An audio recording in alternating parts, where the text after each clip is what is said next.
মিরপুরে গ্যাংরেপের ঘটনায় ৩ জনকে গ্রেফতার করেছে মিরপুর মডেল থানা পুলিশ। মিরপুর মডেল থানার ভারপ্রাপ্ত কর্মকর্তা মুন্সি সাব্বির আহমেদ এই তথ্য জানান। তিনি বলেন, আমরা ভোরবেলা 99-এর মাধ্যমে জানতে পারি একটি 12 বছরের মেয়েকে ধর্ষণ করে ফেলে রেখে গেছে।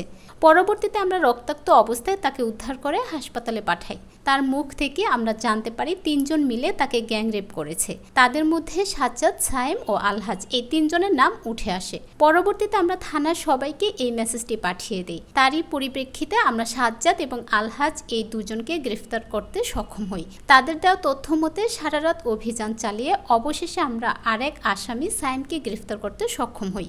24 ঘন্টার মধ্যে 3 আসামি গ্রেফতার কিভাবে করলেন এর জবাবে যা বললেন ওসি, আমরা কমিশন স্যারের নির্দেশে এই বিষয়টিকে খুব গুরুত্বপূর্ণভাবে দেখেছি। তাই মাত্র 24 ঘন্টায় আমরা 3 আসামিকে গ্রেফতার করতে সক্ষম হই।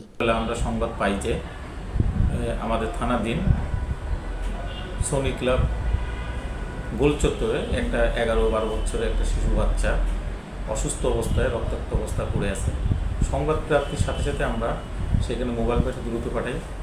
মোবাইল পেটে অফিসার গিয়ে দেখে মেয়েটাকে কয়েকজন লোক অসুস্থ অবস্থায় তাকে রেখে দিয়েছে। তার অবস্থা খুব খারাপ। দ্রুত আমাদের মোবাইল গাড়ি পুলিশ তাৎক্ষণিক তাকে সোহরাওয়ার্দী হাসপাতালে নিয়ে যায়। সোহরাওয়ার্দী হাসপাতালে নিয়ে ডাক্তার তাকে দ্রুত চিকিৎসার ব্যবস্থা শুরু করেন। তো মেয়েটির অবস্থা খুব খারাপ।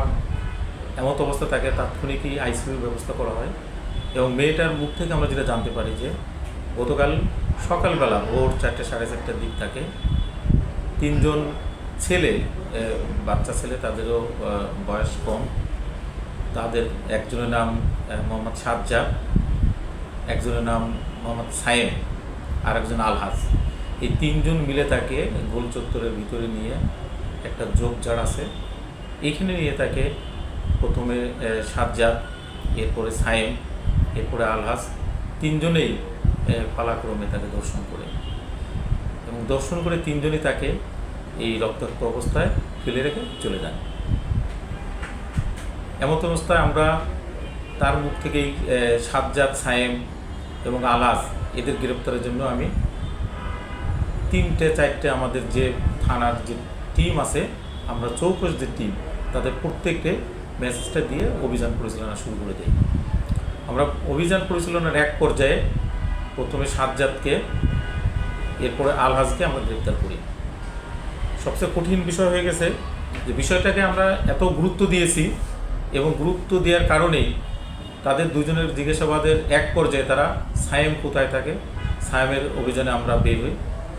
কিন্তু তাদের নির্দিষ্ট কোনো ঠিকানা না থাকায়, তারা তো পথ শিশু, বিভিন্ন জায়গায় তারা রাত্রে যাপন করে, বিভিন্ন জায়গায় থাকেন, এই জন্য তাদের কোনো স্থায়ী ঠিকানা নেই।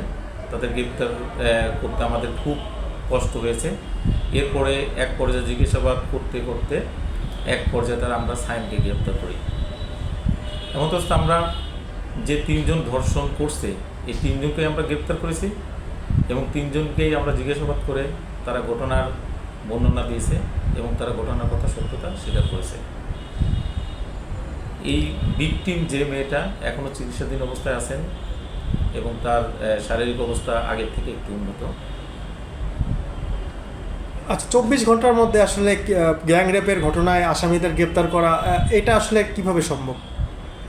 এটা আসলে কিভাবে সম্ভব আমার কাছে এরকম মনে হয়েছিল, কিন্তু বিষয়টাকে আমরা মাননীয় কমিশনার স্যার এই সব দিক নির্দেশনাগুলো আমাদের কঠিন আকারে দেয়। এটা একটা খুব স্পর্শকাতর একটা বিষয় এবং এই বিষয়টাকে এত গুরুত্ব দিয়েছি এবং গুরুত্ব দেওয়ার কারণে আমরা এত অভিযান করছি, আমরা তারে গ্রেপ্তার করার জন্য রিকশাওয়ালা থেকে শুরু করে বিভিন্ন গোলচত্বরে যারা বিভিন্ন পথশিশু বিভিন্ন অবস্থা থাকেন প্রত্যেকের বর্ণনা, চেহারার বর্ণনা দিয়ে বিভিন্নভাবে চেষ্টা করে আমরা গুরুত্ব বেশি দিয়েছি।